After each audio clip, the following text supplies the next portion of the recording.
Hi friend, it's your host Emily Matheson and welcome to New York Transplants, the podcast.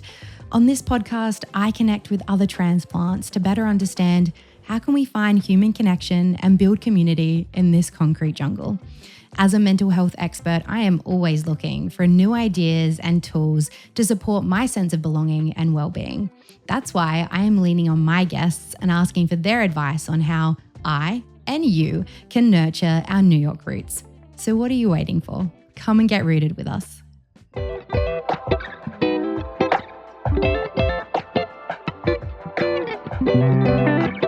Do you remember back in episode 1 when I mentioned my long distance boyfriend who lived in New York and eventually became my husband? Well, have I got a treat for you? Technically, New Yorkers would consider him a transplant because he's not a native New Yorker, although he didn't have to travel very far. He is a New Jersey boy, and no, I didn't marry a Jonas brother. Better yet, I married a Pulzello brother. Dan Pulzello is not only my husband, but also a New York comedian. And he's the reason I uprooted myself from my temporary home in Bristol, England. And while our journey feels unique to us, we're far from alone. There are approximately 14 million couples in the US who are currently living long distance, not to mention the countless international relationships out there. One of the reasons why I love statistics is that they remind us that we're not alone.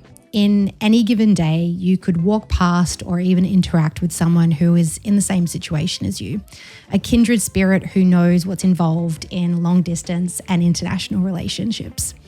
Dan has been my grounding force these past 3 years, but I'd be lying if I said that it was easy. He's watched me have to navigate the logistical challenges of moving countries, such as visas and finding work, to the emotional, psychological, and social aspects of adjusting to a new city and culture. In today's episode, we'll dive into the perspective of a transplant partner, whether they're a spouse, boyfriend, or girlfriend, and how they can support you on your transplant journey. But Dan's accomplishments go far beyond our relationship. He is one of the strongest work ethics I've ever seen. By day, he's a senior producer for a production company, and by night and on weekends, he's a successful New York comedian, exploring the nuances of international relations, both at home and in the workplace. If you're on social media, I highly recommend that you check out his hilarious comparisons between the EU and the US, inspired by yours truly. So without further ado, let's get rooted with Dan Pulzello. Dan Pulzello, my husband, welcome to New York Transplants, the podcast. Emily, my wife. Why are we starting like it's our vows? Thank you for having me, for loving me and supporting me. Cheers. And excited to be here. Yeah, look at that. Boom. Oof, I just said in the preamble that will never come to light that I was more nervous to interview you than any other guest I've had thus far. Yeah, I have that effect on people. Butterflies? Yeah. Butterflies. Now we just got to monetize it. Monetized butterflies. I think you've done that. Yes. But first, we'll get to that. There's time. We'll talk about your achievements in due course. I did allude in episode 1 to our story, but I did not give the full version because I was hoping you would do the honors. Okay. I would say you are a better, if not shorter, storyteller, and we've had some practice. Yes. Would you like to give the Spark Notes version of our love story? Yes. And this is the version I would give at a wedding or a bar that is very loud. Oh, good. So what, under 90 seconds? Under 90 seconds. Let's see. Start the clock. I played lacrosse. I played lacrosse in college. During my senior year, I got recruited to play a season of lacrosse in Australia, in Adelaide, where you lived. We didn't know each other. As soon as I graduated, I went to Adelaide to play a season of lacrosse. We met, fell in love pretty quick. Quick. At a beer pong event, charity event. And it doesn't matter who won. We don't have to bring up that I won the beer pong event. We don't have to bring up that the margins weren't even really close. Do you mean between you and I or the rest of the 100 and plus people there? The rest of the 100 and plus people. We really, we wiped the floor with everybody. We bought back in, we lost, and then we bought back in. But anyway, so we fell. Minor detail. Yeah. We went on dates after that night, fell in love pretty hard. That was in June. I left in September. We did some long distance during that time, which I'd say for my money, the New York to Adelaide time difference might be the worst on earth. Yeah, I'd agree with that. 15 and a half hours. Yes, we have some experience with talking to different time zones nowadays, and I don't know if there's a more difficult one, also because Australia and New York have two different daylight savings. Correct. So daylight savings would hit one of us and then it would hit the other one. So it was very difficult. You were doing your PhD. We put a pause on the relationship. Who put the pause? You did. Because you had a career in higher learning. Yep. And I was doing ad sales and I didn't like it. You were finding yourself. I know. It was a necessary pause. We paused for 2.5 years, 3 years, stayed in touch occasionally, doing some Facebook pokes, endorsing each other on LinkedIn. Correct. So like we'd make contact like once every month, kind of like a, hey, I'm thinking about you. You got a job offer after your PhD for Bristol, England. You told me about it and I was like, well, that's closer than Australia. Yes. And so we started up another round of, kind of long Facebook distance posts. stuff. Yeah. Facebook pokes. Do you remember the poke? Did you guys have the pokes? We poked. You poked. You were the only person I ever poked because you poked me first. Okay. But I think the most desperate form of connection was LinkedIn because we had blocked each other on every form of social media. Really tried to break up. And then really tried to explore other avenues. But then when you have each other's phone numbers microchipped in your brain, it's a little hard. Yeah. It was, so then you went to England and I was like, do you want to meet up? We did. Reconnected, did like transatlantic relationship, which is easier than trans-Pacific. COVID happened. We were like together and apart during that. And we were like, this is too hard. Together and apart, meaning physically. Yeah. We were together emotionally, apart physically. And after that, we were like, this is what the heck are we doing? Like, let's just, get on with this thing. Shit or get off the pot. Oh no, that's the worst analogy you could apply to a long distance. COVID had that effect on a lot of people. It did. It really put things into perspective. Yeah. What is our relationship? If it's still this important and like we're going to weather it separately, it's like we can't go through another like global disruption or local disruption separate was what we figured out. So, and we were not the only ones doing long distance. I remember CNN did a special like expose on long distance relationships. And we had it rough in that we were separated for 7 months. I think from January 2020 to July, August 2020, because the UK borders and the US borders were closed to one another. But like it was just so heart-wrenching and warming. Yeah, because I think just so many people went through the same thing. As us. Yeah, we were not alone. Yeah, not to everybody's COVID experience was everybody's COVID experience. There's more difficult, less difficult, but it just solidified. It was like we can't be apart anymore, which is where we were trending eventually. But it was like I think that was just like this is no more wiggle room or like second guessing. It was like this is in order for both of us to be happy, we need to be in the same place. So I think it was like nearly 3 years total that we did long distance. Yeah. And I, in prep for this episode, did some research on long distance relationships. And I'm so glad I didn't do that research back then. While it was happening? It is hopeless. Yeah. But I do want to caveat, the research is very limited and poorly conducted. Yeah. From this professional opinion of mine. Yes. It's typically been conducted by brands and advertising companies who are trying to push products to kind of deepen your long distance relationship. Or break you up. Exactly. Yeah. And so it was, majority of the research has been conducted on US college students aged 18 to 22. Yeah. Of the relationships on earth, I don't think there's anything more doomed than a college long distance relationship. I would say the success rate of that, based on people that I know, I'm going to guess it, 10%. Well, They say that 58% of long distance relationships are successful, but they don't define what success looks like. And that can mean different things. For us, success was, having building our separate lives whilst, being together, but in separate countries. In a way that didn't sacrifice our long-term career and life goals.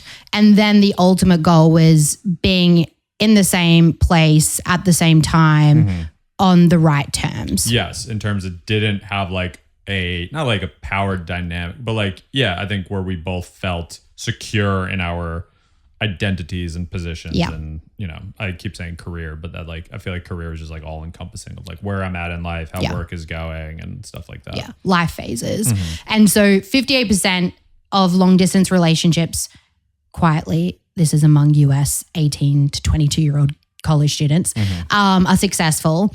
That's higher than I thought. Well, 70% of those relationships then start to deteriorate 6 months after the people are then in the same place. Yeah, that makes sense. So whoa, six months after you get together? Yes, in the same place. Yeah, in the same place. Once you've moved to the same city or country, those relationships start to deteriorate, which I find interesting because I'm is it a recalibration period where it's this was what then feeds into that inability to readjust when you're then physically together? Yeah, because I think there's a probably a problem with online avatars in a way that everybody is constantly presenting the best version of themselves. Yeah.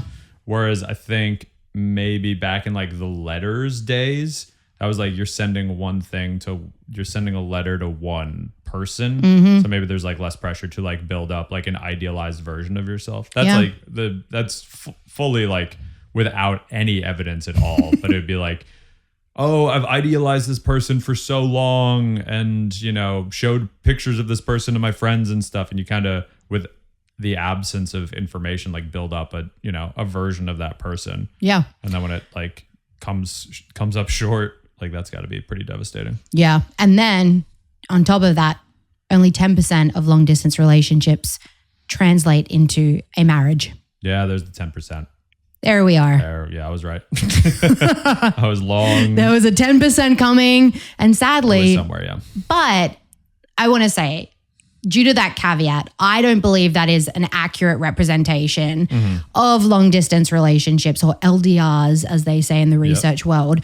And so I want to put a bit more hope into those statistics, because you and I had a positive, you know, definitely a challenging period, but we learned so much about ourselves and each other. And we also have heaps of friends who have done international relationships. Yeah, I would say it is possible and more fulfilling ultimately. I mean, we're biased, but yeah, I would agree. Yeah, I can't imagine being with anybody else. Thanks, mate. Likewise. You're welcome, mate. I mean, in saying that, what do you think, like, how did our long distance relationship benefit us in the long term? Because we are going to get to the fact that, you know, it's not just a matter of, you know, our long distance relationship ending. We then transitioned into me being a transplant here in the US. Yeah. But how do you think our long distance relationship benefit us in our current situation? I think that there was a weird, and I don't know how common it is, but when we like fully hit the pause button, I had a very real thought of like, this is going to hurt very, very badly, and I need to use my time productively. Was like a full statement that I said like either out loud or wrote it down somewhere. And that was around the time when I started doing stand-up comedy, was like at that, like, okay, you know, there's nothing on the horizon, no, you know, no plane tickets or dates, and like also a stated unwillingness to continue as the way that we were. So that for me. And that was back in 2015. Yeah, it was back in 2015. Different time. That was before the iPad. No. Keep in mind, this is a time before iPad, so everybody was reading. You were going to say a time before iPads. Okay. AirPods. Mm-hmm. Yeah. And maybe a certain presidential candidate. There we go. So for me, it was a really intense period of like soul searching.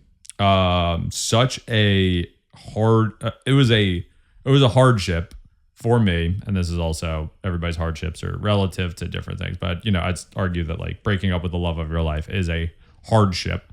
But for some reason, both of us kind of went in the direction of like, I will improve myself from this. Yes. Like a refocusing. I mean, for me, it was like but getting in touch with a love of comedy and recognizing it as an outlet for like, problem solving, getting creative thoughts out there, like direction for my life, like emotional regulation, picking up, like trying to master a new skill. That would probably be the first thing I'd say to anybody who's like in a breakup where there's like, hey, there's nothing on the horizon. It would be like, pick up a new skill. Yeah. And also just to highlight, you were also going through a major transition of moving from college into your professional career, which is like already compounded by the fact that you're going through a life-altering breakup. Yes. And the job that I was in was not good. So yeah, I think that is, I don't know. Yeah. I don't know if that heartache were to hit me again, I don't know if I would have like the same resilience or like stick to itness. I don't even know if I recognize that person anymore of like a just dogged determination. Like I'm going to get through this, not necessarily through like, how am I feeling? Let me deal with my emotions. It was just all outward. Like, let me project my energies on, changing the circumstances of my life. And it's easy to look back now and identify that. Yeah. And whether you're in the moment, it's just like, I need distraction. What can distract me? Okay, a new thing. Then you immerse yourself in that new thing. And then a skill came out of it. Friendships came out of it. A career has come out of it 10 years later. But who are you to know when you're a young, what were we, 22, 23 at the time? 23 when I started stand-up, I think. So it's like, 22, 23. It's hard to see that in those moments of hardship, that this thing that you put yourself into could be the thing that helps you survive. Yes. And I'm also probably, I think as time has passed, like more pessimistic about like pressure makes diamonds. I would be like, I think there's a finite amount of emotional trauma that a person can take in a life that is positive, like that can result in a positive outcome. Because if we had like dragged that on for, like 10 years on and off stuff, like that's so many like wasted energies and heartbreak and stuff. So it's wild that it ended up good for both of us in our like individual paths. And I think that that's also a testament to communication. Yeah. The one thing that you did that I felt uncomfortable at the time was actually like pushed us to make a decision. It was like, all right, this back and forth is not healthy anymore. Yeah. Do you want to see me and do we want to give this another go? If not, then I'm going to have to draw the line in the sand. Yeah. And I think it's maybe easier for us to look back on it now and be like, yeah, that was the healthy and right decision. But I think when you're in the midst of a back and forth, it can get intoxicating for anyone who's like, oh, yes, oh, no, oh, yes, oh, no. And then it's like, no, you need someone to be like, what are we doing here? Yeah, it is. That's it. That's exactly right. Healthy communication. Yeah. Oh, yeah. That was what I was going to say. Is it we got through it somehow without blaming each other a ton. I think it was like if we were in the same place, none of this would be happening. Yes. But you get like a miscommunication on a text or like, a joke or like a statement that you don't mean it in the way that texting it comes across. And it was kind of like, I think we were very generous in giving each other the benefit of the doubt of like, it's the circumstances. Like our connection is like clearly strong, but it's this dang iPhone. Which is like double-edged sword because it's like the iPhone saved us, like in that it allowed us to FaceTime and have that consistent communication. Yeah. But at the same time, there's nothing more frustrating when you want just physical touch and not to be able to, you don't want to have to talk through what it is that you're doing or what you're feeling. And so like there were so many times where we were forced to put words to situations where sometimes just being able to hug and being able to have physical touch would have completely overridden any words, but you really are forced to think through how you communicate certain things. Yes, exactly. So 10 hours, I think we put out 10 hours in of long distance relationships. 10,000 hours? What did I say? 10 hours. A bunch of experts walking around. I played video games for 10 hours a day. I think I'm an expert. No, 10,000. 10,000 plus hours, sir. Yeah, probably. I'd say so. And so we did the 3 years long distance. And then we transitioned into being here in New York. Yep. It is our home base. You are the spouse of a transplant. Yes. And I've definitely been able to watch, start to recognize, your observations of me experiencing this journey. What would you say has been the hardest thing to watch me navigate and experience as a transplant? As a spouse. Yeah, I think we both kind of made the false assumption that like we worried about all of these material things which were like necessary of like lawyer, rent, financial, like how is everybody going to pay for things when we're in the same place? And like we checked all of these boxes and then it was like, and friends will come. Like in community will come. It was not on the checklist. Yeah. If I could go back in time, it would be like, because I think there's like also embarrassment around it. Like you pride yourself in being a social person, and I did as well. And it was kind of just like somebody transitioning sports or something. It's like, oh, well, you're a great basketball player and you'll pick up football. Fine. Because look at you, you're so tall. Yeah. And we both, I think, made that kind of like athlete assumption of like, well, you're tall, you're good at basketball, come play football. It's like mostly the same, and you'll figure it out. Yeah. And that is not the case specifically around two things in New York, and then in the time of social media loneliness epidemic, which are things that you have talked about, I think. So that was that letdown, like that, the breaking of that assumption. And we were like, oh, we're both wrong. Community does not happen. Yes. Well, especially because I had an immediate comparison of in Bristol, in England, I walked straight into a job and I walked into a shared house. In person.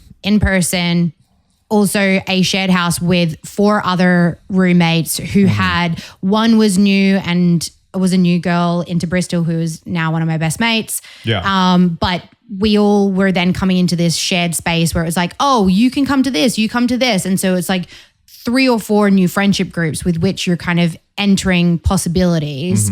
So whereas coming to New York, it was you are I'm going to be working from home, so a remote job.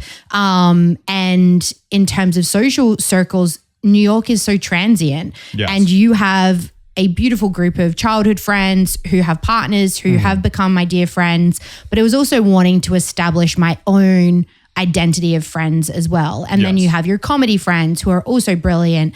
But it's wanting to be able to have both shared connections and independent connections as well. Yeah. And because that was a place that we got to via trial and error. And the trial and error was not always fairly sussed out of like, okay, like Em's going to go and, Em will go into a social situation and, and then it's like, oh, the social situation didn't work out in a way that we thought that it did. Yeah. Because it's like I kind of equate it to when you have 2 single friends. Yeah. And you're like, oh, that person's single and that person's single. So therefore they will, get together. And it's like the same thing can be like, oh, I know this woman and, she has a good group of friends and therefore you'll just be automatically transplanted into that friendship group. And it's like, it doesn't work like that. And as you get older, you are like, oh no, like shared interests, shared values, like they're so important. It's not like when we were, 5 years old and put into elementary school and then just kind of, made friends from that pool of people. I think that's what we've learned is that it takes time. Yeah. And it's back to your earlier point around kind of embarrassment of like admitting at 32, like, oh, I need some friends and like I've been here 3 years. Like, why isn't it happening? And like, it's not that you're, this image of being in a fetal position alone at home on a Saturday night. Yeah. Yeah. We're doing stuff. We're busy people. Yeah. Starting a podcast. Yes. But it is very much that like transient, there are so many compounding factors that lead you to be in one situation. Yeah. And it's like, how do you disentangle that? And I think it's really easy when you are feeling lonely to brandish everything with, oh, like I'm a loser or like I'm not interesting anymore. And it's like these really negative automatic thoughts just can come bombarding into your brain. Yeah. And it's really helpful when you have a sounding board of like, am I seeing this the way you're seeing it? And like having someone to help you disentangle some of those perceptions. Yeah. I think like it's not an exact comparison, but like I have single dude friends and the world of online dating. Because I was doing online dating in when were we on our pause? Like 2017. Yeah. And then, we got back together and then hearing about what online dating has become of all of these rules and subjective, like, do you message the person after the first date? Do you message them after the second date? What is paying? And, who pays after dates? Like there are whole podcast networks devoted to these questions that are constantly shifting, constantly, I think subjective based on people's experiences and stuff. And there is no equivalent, arms race in like the making friends department, like community building, like how many giant apps and like you look at dating apps and they have like, oh, here's a make a friend tab. Go into the, make a friend.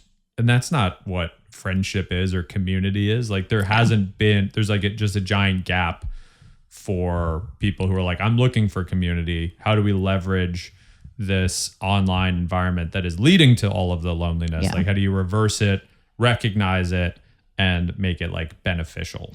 Yeah. And from my research, there is Bumble BFF. Yeah. But like, I think even from speaking to people here in New York, like, it is hit and miss, as is dating, like on Bumble BFF or dating on Bumble and like Hinge. Like there are things that can be successful through those platforms. And then it's also just not always that easy. And therefore it's like there's success and there's failure stories, but I think it's really easy when you are feeling vulnerable or lonely and you have like perceived failure after failure. It's like, oh God, like this is really hard. And yeah, I think that is, to your point around dating, I think it is really similar. Like when you're getting to know someone and like you are somewhat courting, it's like, all right, well, how often do I see them? Like, do I message first? Do I wait for them to offer up an opportunity to hang out? And then what are the odds that those rules have any overlap between dating and friendship? Yeah. Like if you think about like a date, which is like, going to a bar, getting a drink or going out to a meal and getting, like a coffee or something like that, like direct, like one-on-one interaction. That's never how I've ever made friends in my entire life. Why would those two things? There's no overlap. And I don't even know if I'd be able to do that with my friends. Like, hey, let's go, you and me. One-on-one. There's a loud bar that's dark.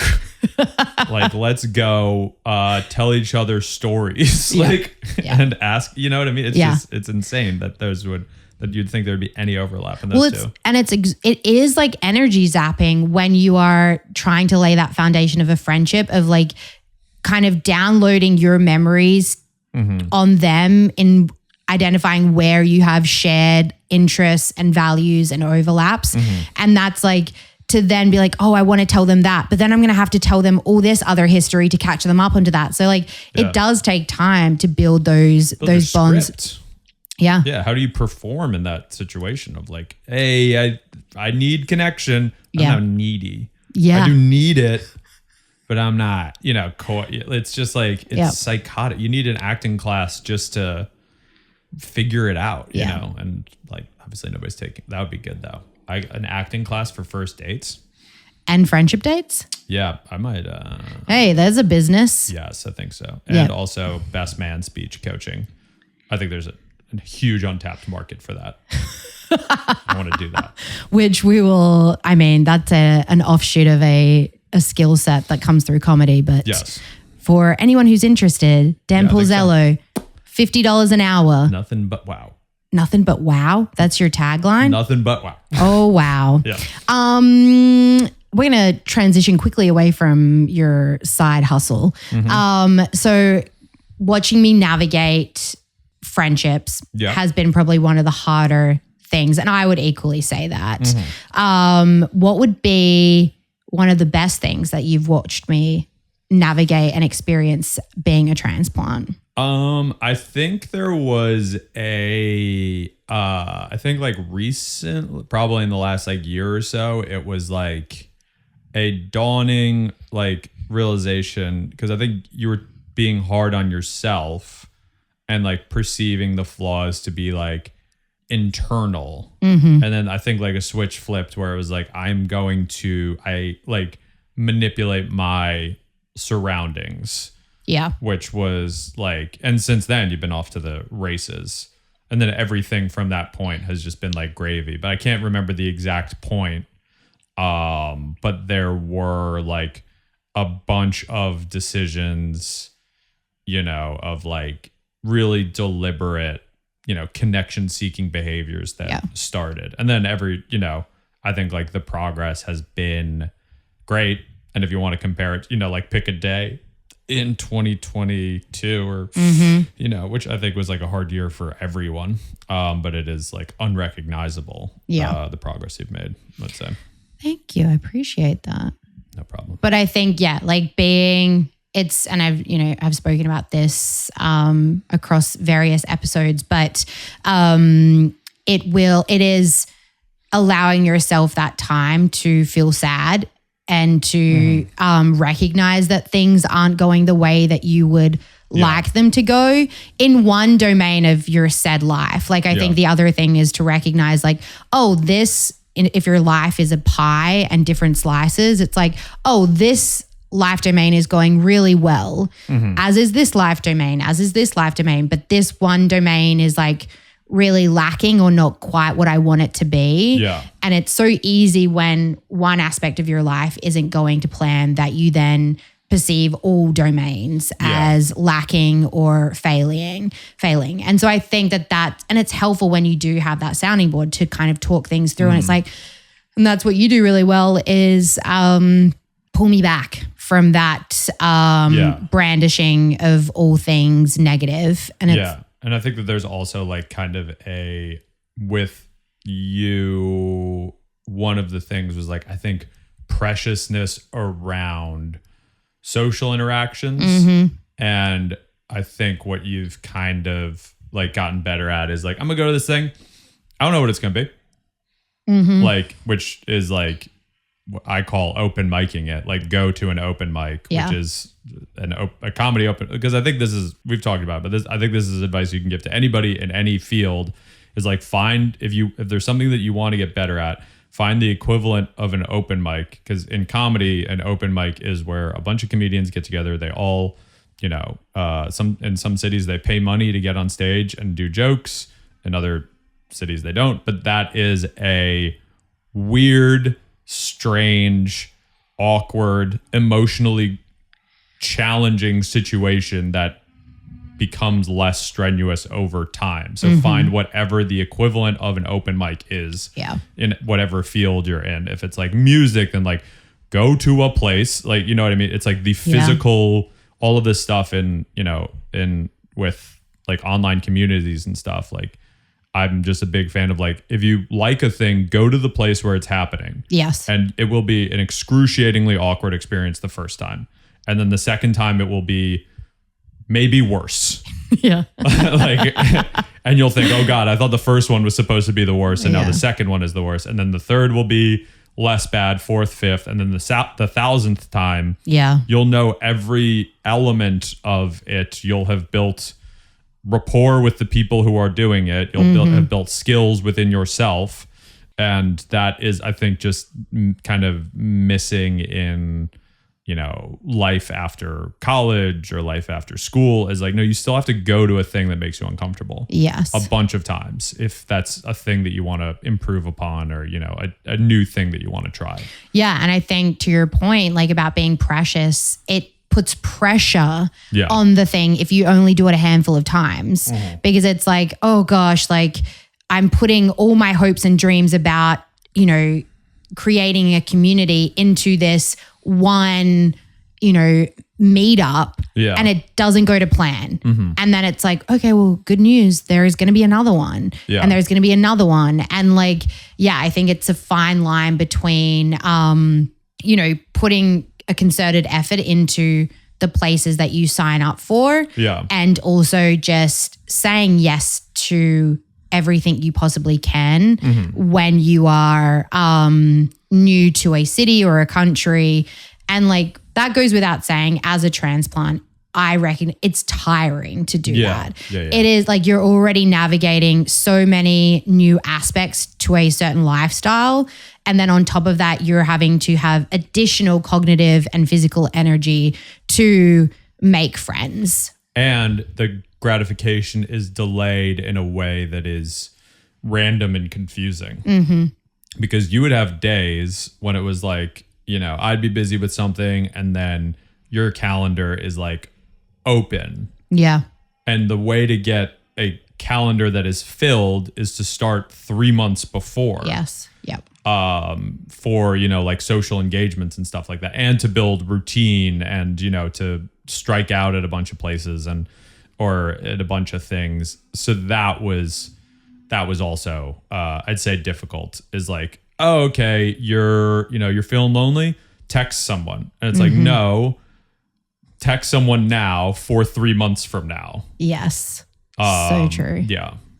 That was a difficult thing to realize. Because also like, when you're in a place with like established connections, where like I'm from New Jersey, I live in New York, by virtue of the 31 years, like I can text people and, you know, immediately establish plans or like connect in a way that people who are new to a place, like it takes more time to build up. And also it's like learning a language, how easy is learning a language when you're 5 years old? And then how difficult is it at 31? I'd say making friends is like the exact same as learning a language. I think you said it perfectly. How would you say your approach to supporting me has evolved particularly over the last 2.5, nearly 3 years? I think there is just first of all, acknowledging not that it's a problem, but that it is a situation. So like specifically for you and your nationality, that's a big one. Like if we can do things that are related to your identity as an Australian, like even if, you know, like do those, don't even think about it, do those. If any, you know, if there's an Australian singer songwriter or like, you know, Australian football, we watch that every week. Like that's just an easy, you know, an easy thing to do to support you, which is very little uplift on my end. It's some uplift of like, you know, learning the rules of Australian football, which I would have for sure played if it were in high school. It's like a lot of fun. And then I think just willing to be an ally in those situations, because like left to my own devices, previously comedy would be all consuming and something that I would put all of my spare energies towards. So in terms of supporting you, I think it's not like selfish, but like I also recognize the benefits of like by helping you, I'm also helping myself. Yeah. Like, hey, there's a free night. I could schedule comedy, which is beneficial to just me, and also what is beneficial because I'll be tired the next morning. You know what I mean? It's just like all this like resource allocation, but doing things with you that further your goal of community and stuff is also beneficial to me, and probably fulfills parts of me that I didn't realize were like glaringly a need. Because, and we've talked about it, but like the nature of stand-up comedy and probably all art forms is that you build up a bunch of kind of incidental relationships where like I can go to a comedy club and know 3 people, 3 to 5 people. I don't know who's going to be there. It could be somebody that I've known for 8 years, somebody that I've known for 3 months, but we all have this like common language, and that incidental like, hey, how you doing? Like, good to see you. Oh my God, that joke is funny. Like that fills up most of my buckets, I'd say. But there's still room for like, going to a nice restaurant with friends, like building new groups, building new traditions. Yeah. Because what else is life if not tradition and connection making? Yeah. And I think like in terms of my, I guess, sense of community, how has your sense of community evolved, particularly through these discussions? Because we've spoken a lot about this concept more explicitly, I would say, over the last 12 months. Yeah. But how has your concept of community evolved through these discussions? I think it's like we're all in of the upheavals that are occurring in society. I think it's kind of universal. It seems like a degradation of community that like I've always said like I think the Catholic Church is like terrible, but I don't have a prescription for like what we should replace it with, because there is like those like shared meeting space. It's all the research that you've done and stuff and we've talked about, but like so I think in watching you on your journey for this is like, this is an M thing and a global thing, is like the removal of shared spaces of like common areas, like even, the lack of religiosity and stuff, and just like dedicated community building, community outreach, community growth and stuff. It's just something that's like atrophied through, however many major causes. Yeah, definitely over the last 2 decades, there's been a dramatic decline in young people's like participation in faith and religious spaces, but also you see less investment in those third places for people to congregate around and have, and like there are, and through this research have done, this New York Transplant guide to creating community. And there are some brilliant organizations here in New York with the sole purpose to create those spaces for people. Yes. But it's, again, when you're in the depths of loneliness, and I don't think that this is just a transplant experience, we are in a loneliness epidemic, here in the US, but also I would say pandemic around the globe of like feeling more disconnected than ever and polarized on certain issues. So yeah, I think that I agree with you in terms of just there is a need and a desire for this sense of community, but it can feel really overwhelming of like, where do you start? Yeah. And do I really need it? Like I probably can get another day, another week, another year without community. And until you're kind of forced to reflect on it, some people don't even really know what community means to them. Yeah. And like, hey, I feel bad today. What are the sources of it? If you don't have the literacy around, like, first of all, we've talked about, but like loneliness is an embarrassment. You might not even be able to admit it to yourself. Yeah. Like, hey, why do I feel bad today? maybe it's because I haven't talked to anybody outside of my job and family for 6 months. Yeah. I think with like opioids, it's like, okay, that's an epidemic because it's a pill and it's, it's like more easily definable. Yeah. And obviously the social costs of those two things are probably not comparable. But I think like just the definition of loneliness is like difficult because it's just across so many different domains. Yeah. And it's also like there's stigma around it because when you think of someone who's lonely, it's like this image of like, an older person sitting in their apartment alone. Yeah. And it's like, no, it cuts across so many different demographics. And I think the more we can talk about it and shine light on it and normalize that as an experience, but also as a way to act, there are ways in which we can climb out of that little loneliness pit. Yeah. And it's not your fault as an individual if you're feeling that way. Like, let's blame, Mark Zuckerberg first. You know what I mean? Like that's like, I'm always, blame the billionaires first and then figure out, if it's like maybe not their fault, but like start with the people, who have like generated these algorithms that are damaging and nice. There's some there are some elements of social media that are great. Yeah. It does provide community spaces for people who wouldn't have had or who don't have those spaces physically for them. Say, like I'm thinking about a young queer child in like a rural town who doesn't have physical community around them, but they can go online to find that support and connection. Yeah.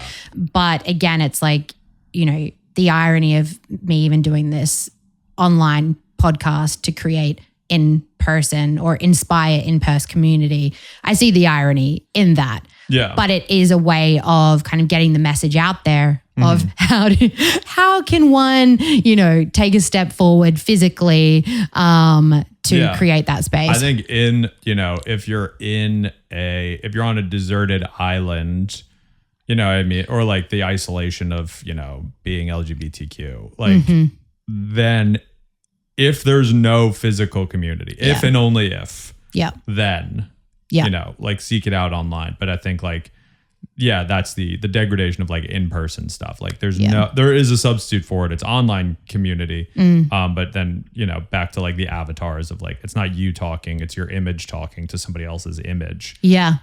Which is always probably feels great in the moment. It does feel great in the moment, but it's, like junk food.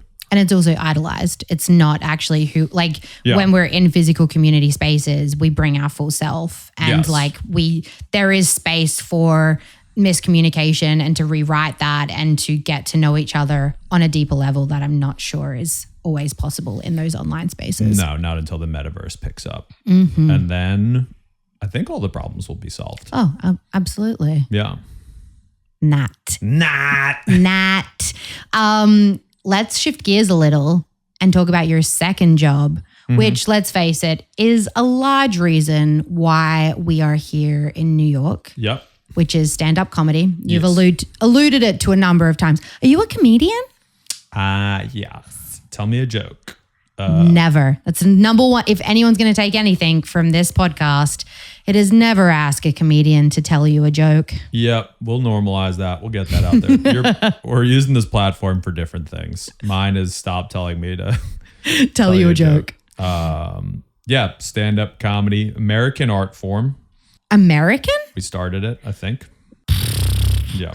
The fact that you didn't say it with arrogance, I'm going to let it slide. And if it's factually true, I'm going to check it. Don't worry, guys. Yes. We'll go with it for now. Yeah.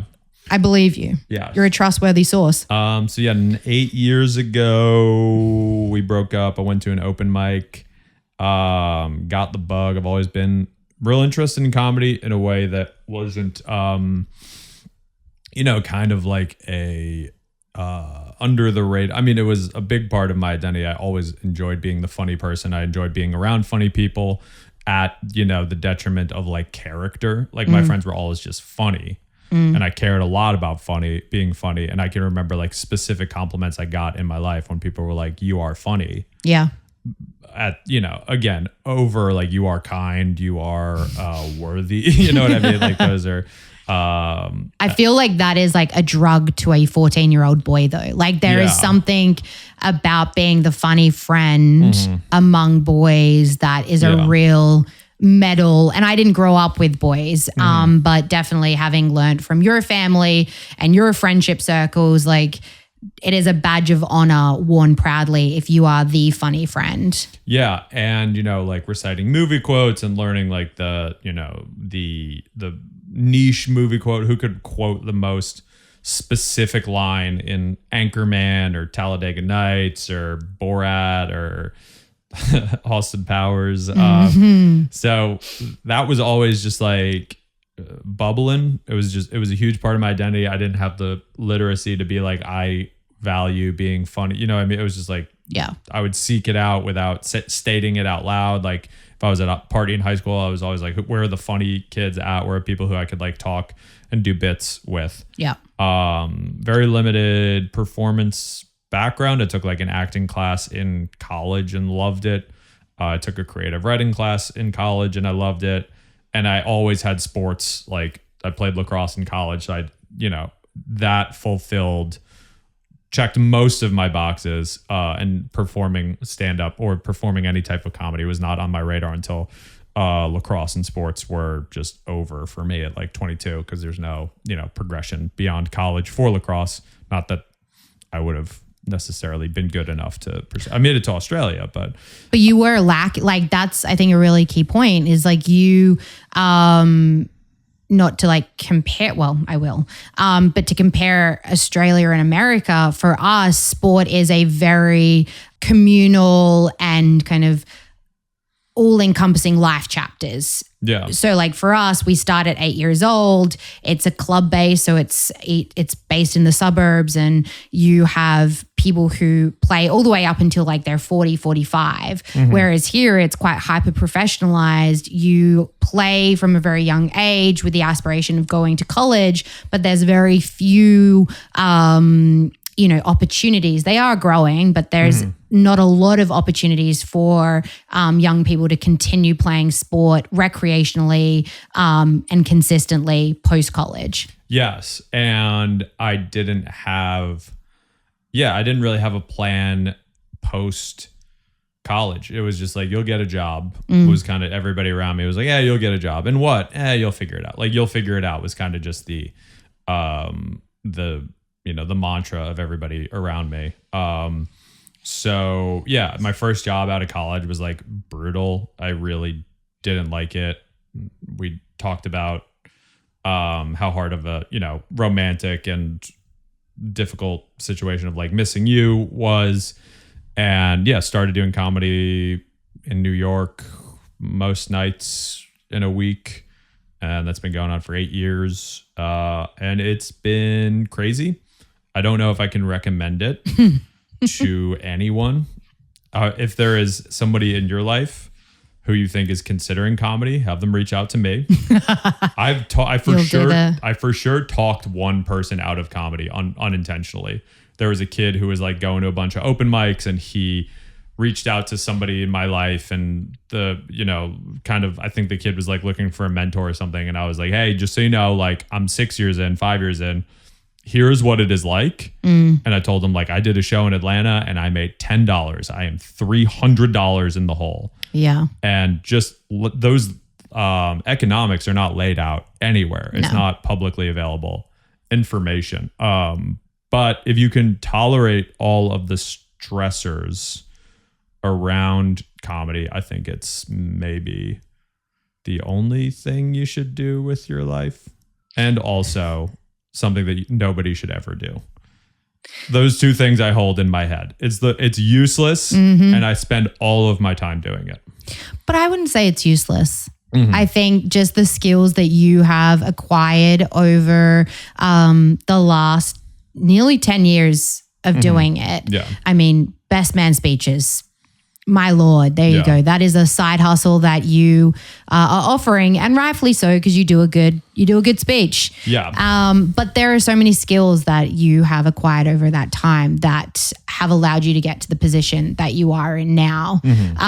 But again, I think it's also a privileged position to be in, because even like when you were trying to get started, Yeah. you know, you had the support of your parents, you were able to commute into the city. So there is like a foundation that you had that allowed you to kind of, you know, jump into that situation without too many concerns. Yeah. And there's no financial plan. If you want to buy a house, then you can sit down with any banker or financial, you know, I mean, there's an industry around like, here are the steps to get a house. Yes. And it's like, I want to start a career in comedy. There's nobody around really to sit you down and say like, here is, you know, the average median income.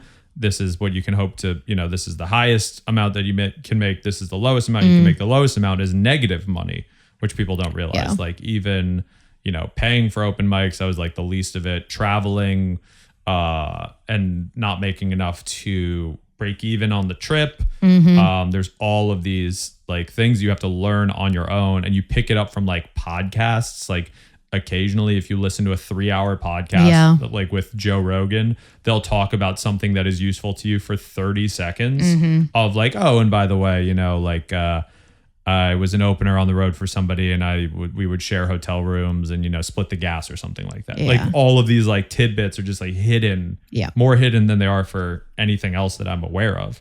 But I would say that, you know, hearing, you know, conversations between your friends and comedy, like you're all very transparent with one another about and lifting one another up. Yeah. At every opportunity that you can get. And to me, that is community. Like what you've created there is like, you know, to be transparent in that journey allows you to all succeed. Yes. So and comedy would not be possible without that or pursuable.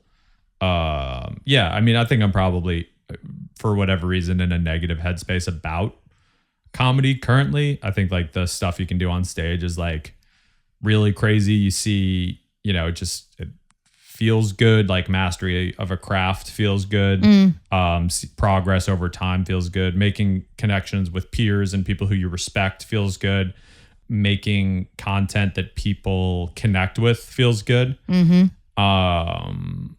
all that being said, like it's just hard. It's really hard. It's day in, day out stuff. And that's what I think, you know, you don't witness, you know, as consumers of comedy, if you're seeing content on your socials, whether that's 30-second clips or someone releasing a special, there is just so many hours and sacrifices and compromises that go into that content and the development of it, the curation, the dissemination. And it's really easy for us as consumers to be like, I didn't like that.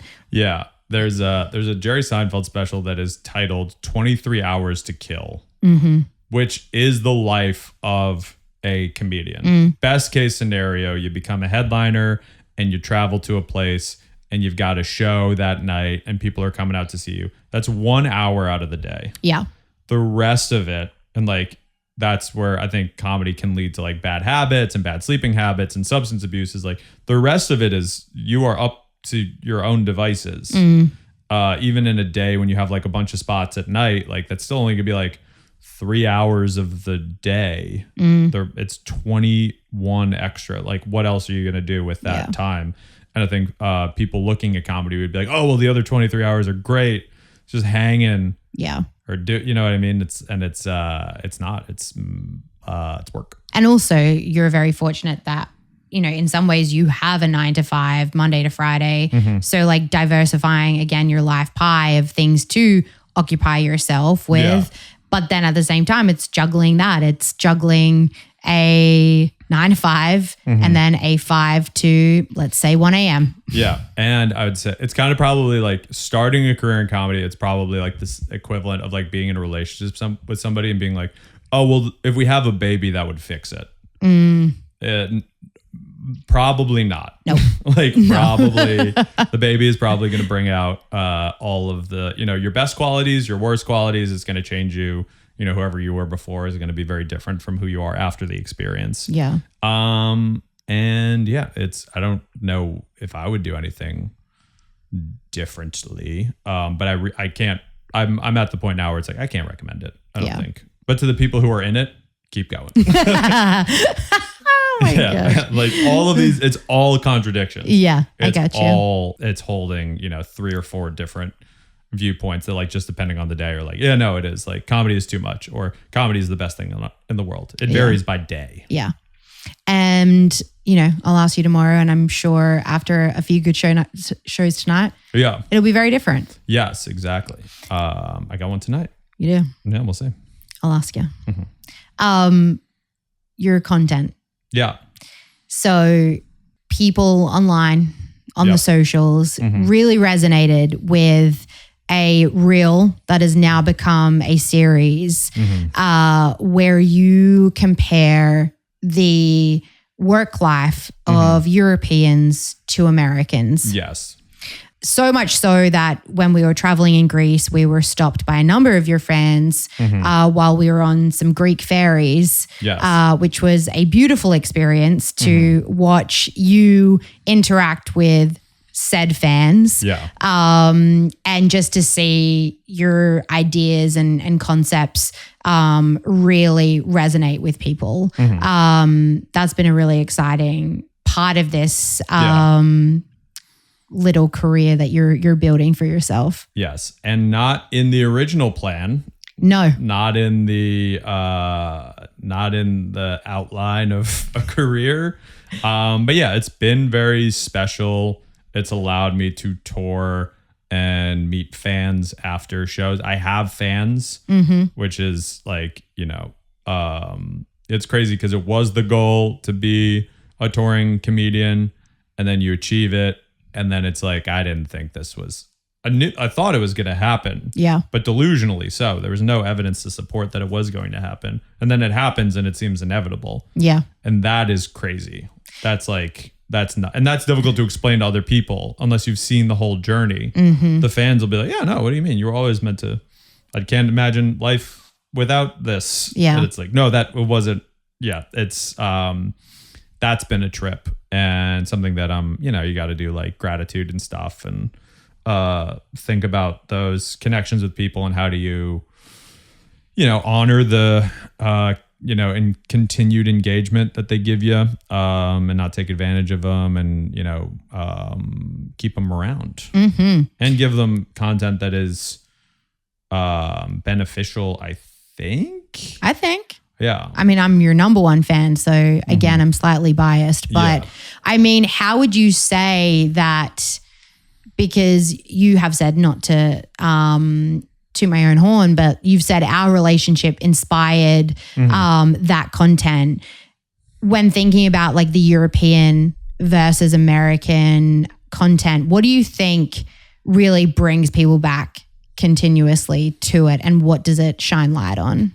Yeah, I think there's, in a way that I didn't anticipate, I think it's comparing European working culture to American working culture.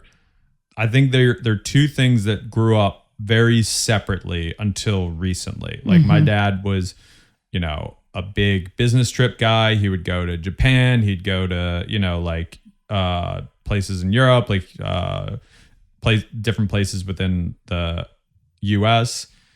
And with the pandemic, I think the pandemic supercharged like the work from home, collaborate online. It kind of opened the door, like globalization as well, of like all of these companies are now like interconnected and stuff.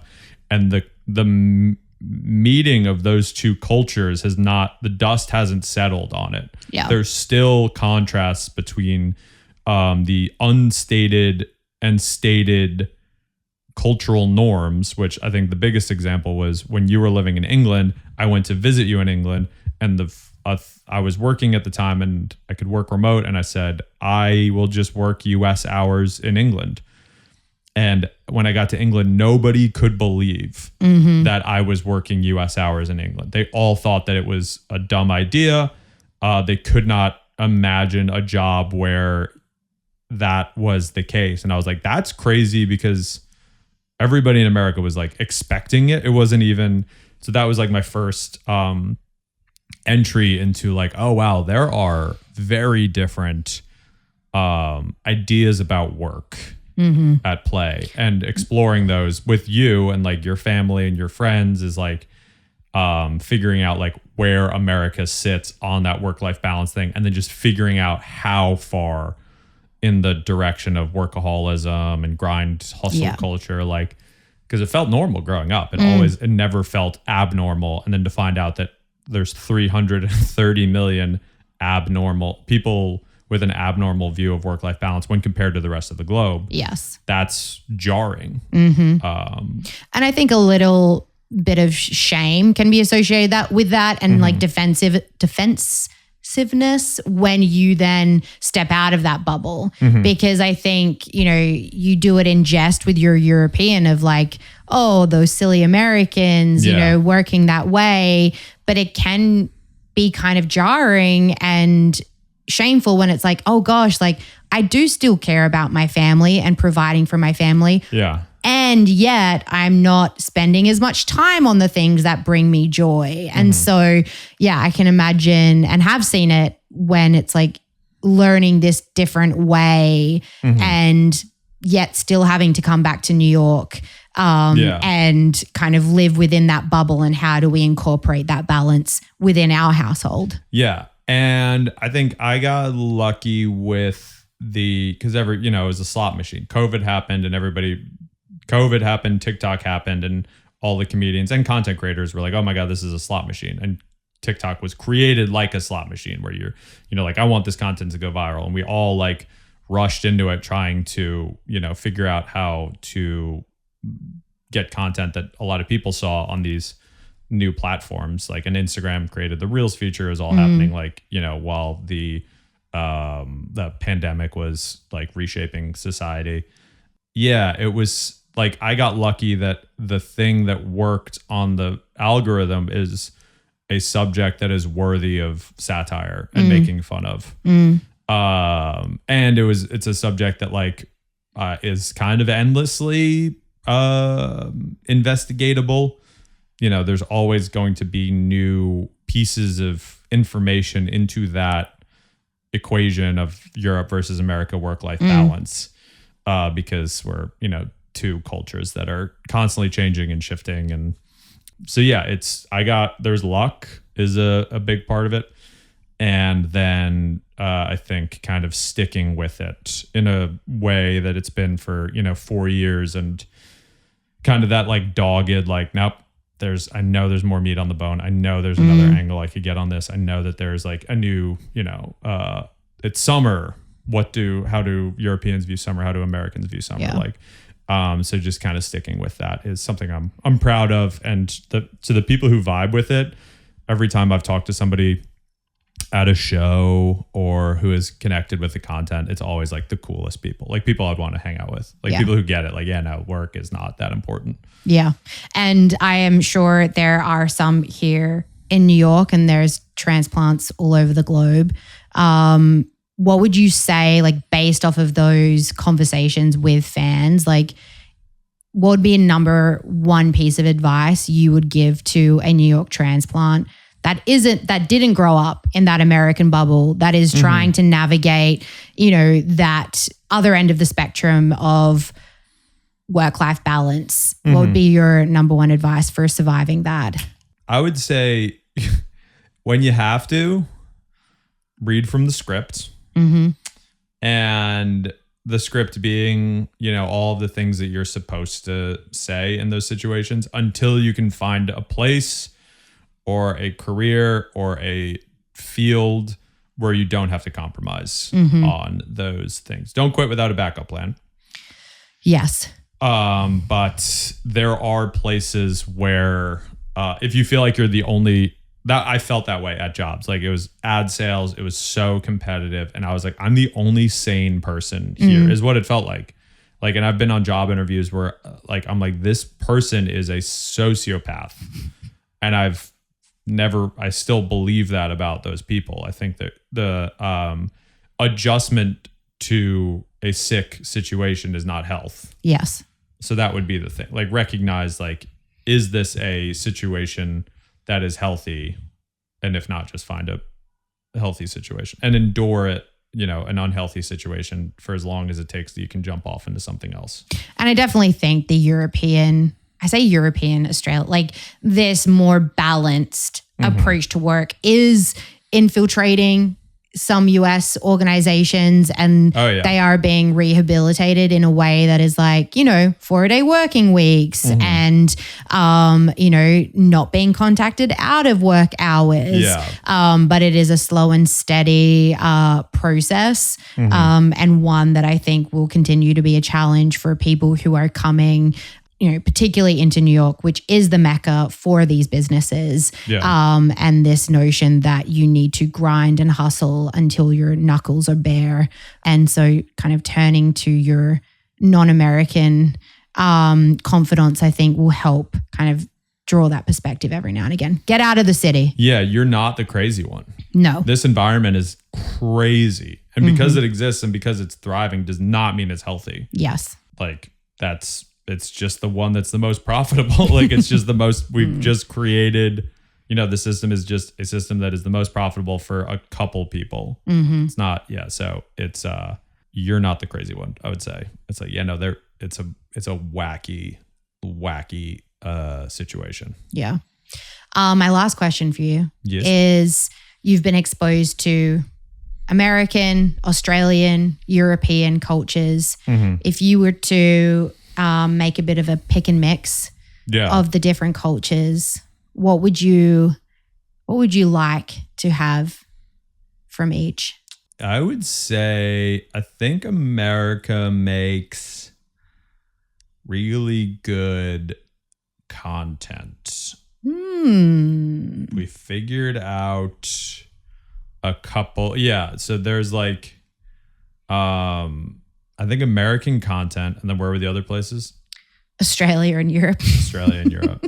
So the content from America, which I think is still, until I see otherwise, like the content capital of Earth. I think Australia and Europe both, there's kind of just like but that's work. Like there's like just work not as an identity. Would be nice. Like I think in America you are your job. Yes. And in Australia and Europe you might talk to somebody and the job is the fifth thing that comes up. So I'd say that for Europe. And then from Australia, beach access.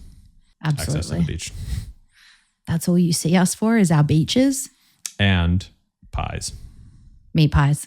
Yes. And a collectivist culture that seems to care about people. Which also is here. Yeah. But in small pockets. Yeah, you got to find it. You got to seek it out. You got to find your community. Yeah. Dan Pulzello, husband, thank you for being on New York Transplants, the podcast. Where can people find you? Online, in person? Yes. At Dan Pulzello on Instagram and the danpulzello.com for tour dates. Whoop, whoop. Yep. Plenty of those coming up. Yeah. Thank you so much. Bye, guys. Well, there you have it, folks. Long distance relationships can work, and they might even inspire comedy careers and a podcast. But in all seriousness, for anyone who is navigating a long distance or international relationship, we see you. It's not always easy, but it certainly keeps things interesting. One piece of advice, steer clear of some of the current research on long distance relationships, especially those conducted by advertising companies. It's often limited, discouraging, and doesn't reflect the wide ranges of experiences out there. Instead, focus on the research and resources that help build strong foundations for a relationship. For example, I leaned heavily on the Gottman method during our time apart and continue to do so today. It's a resource that can benefit your relationship no matter where you are in the world. As always, this episode was lovingly edited by Luis, who is ensuring our episodes are smooth and engaging. Let's keep the conversation going in between episodes. You can follow us on Instagram for short form content and Substack for deeper dives. If you like, or maybe even loved this episode, please subscribe to New York Transplants on Apple, Spotify, or YouTube. Your reviews also mean the world to me and help grow our community one transplant at a time. Until then, stay rooted.